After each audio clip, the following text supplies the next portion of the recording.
Since the San Bernardino attacks last year, Southern California has seen a rise in reported hate crimes against Muslims. Jennifer London reports. Sunday, December 13th, 2015, 11 days after the attack in San Bernardino that killed 14 people, this mosque, 75 miles south in Hawthorne, was defaced.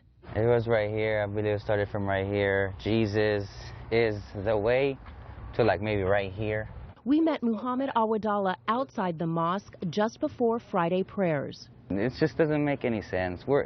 We're not killers and we're not terrorists. We're just human beings like just anybody else that pay taxes, live our lives, and try to teach our kids well.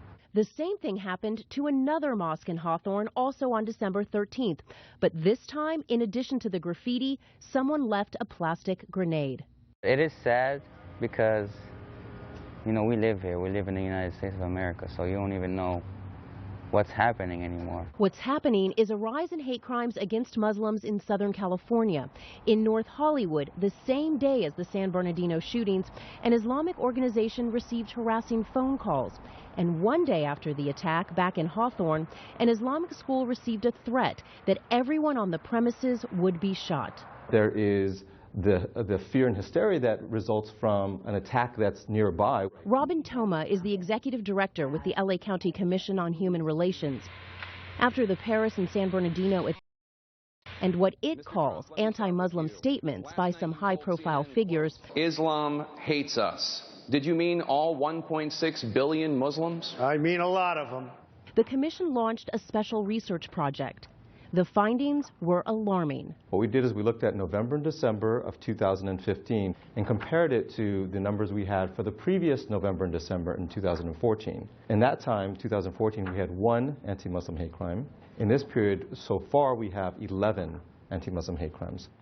And those numbers only reflect hate crimes that have been reported. The actual number is likely higher. And that, of course, in a sense, confirmed what we feared, which is that in the aftermath of San Bernardino and Paris, that some people unfortunately decided to treat Muslims in general, or those they perceive to be Muslims, as the enemy. The Council on American Islamic Relations says there were more incidents targeting U.S. mosques in 2015 than in any year since it started keeping records.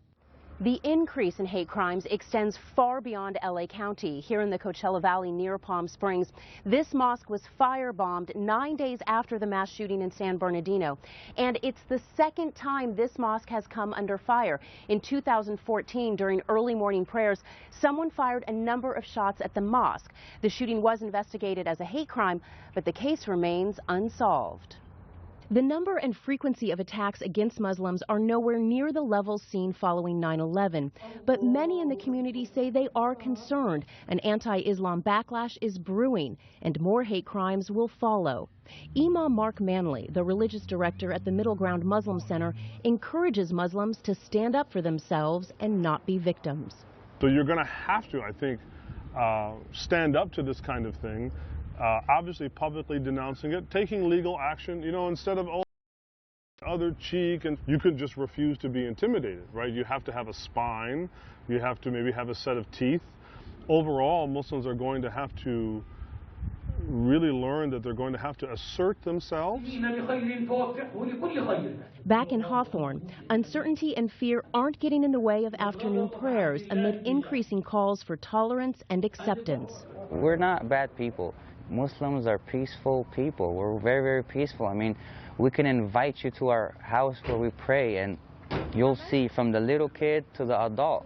We'll welcome you, good hospitality, good food, good everything. Jennifer London, Al Jazeera.